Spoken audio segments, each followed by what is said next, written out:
Young tiger NTR సంచలన దర్శకుడు Prashanth Neel combination లో రూపుదిద్దుకుంటున్న high voltage action entertainer Dragon పై రోజు రోజుకు అంచనాలు పెరిగిపోతున్నాయి. ఇటీవల విడుదలైన డ్రాగన్ గ్లిమ్స్ సెన్సేషనల్ రెస్పాన్స్ సొంతం చేసుకుంది. కానీ ఎన్టీఆర్ లుక్ అయితే చర్చనీయాంశమైంది. లీన్ లుక్ లో ఉన్న తారక్ ను చూసి ఫ్యాన్స్ కూడా షాక్ అయ్యారు. కానీ డ్రాగన్ గ్లిమ్స్ ఇచ్చిన హై మాత్రం వేరే లెవెల్ అనే చెప్పాలి. అయితే ఈ సినిమా స్క్రిప్ట్ లో ఎన్టీఆర్ హ్యాండ్ ఉందా అంటే ప్రశాంత్ నీల్ చేసిన కామెంట్స్ అయితే ఇప్పుడు వైరల్ అవుతున్నాయి. ఓ ఇంటర్వ్యూలో డ్రాగన్ గురించి పలు ఆసక్తికర విషయాలను వెల్లడించారు నీల్. ఈ సినిమా కథ విషయంలో తామిద్దరం కలిసి 5 ఏళ్ల సుదీర్ఘ కాలం పాటు ప్రయాణించామని అన్నారు.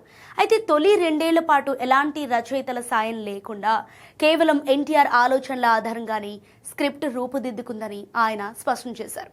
కథలో వచ్చే కీలకమైనవన్నీ సన్నివేశాలతో పాటు క్లైమాక్స్ సీన్ కోసం తారక్ అందించిన సరికొత్త ఐడియాలు, సూచనలే ఈ స్క్రిప్ట్ను ఇంత అద్భుతంగా మార్చడానికి మూల కారణమని ప్రశాంత్ నీల్ చెప్పుకొచ్చారు.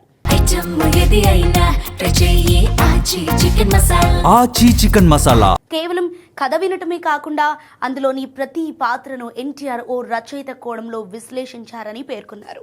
అలాగే ఎన్టీఆర్ ఈ సినిమాలో డార్క్ షేడ్ ఉన్న పాత్ర పోషిస్తున్నట్టు వెల్లడించారు. ఎన్టీఆర్ లాంటి స్టార్ హీరో నెగిటివ్ క్యారెక్టర్ను ఎంచుకోవటం పెద్ద సాహసమే అని ప్రశంసలు కూడా కురిపించారు. మరి 2027 జూన్ 11న రానున్న డ్రాగన్ ఎలాంటి సంచలనం సృష్టిస్తుందో చూడాలి.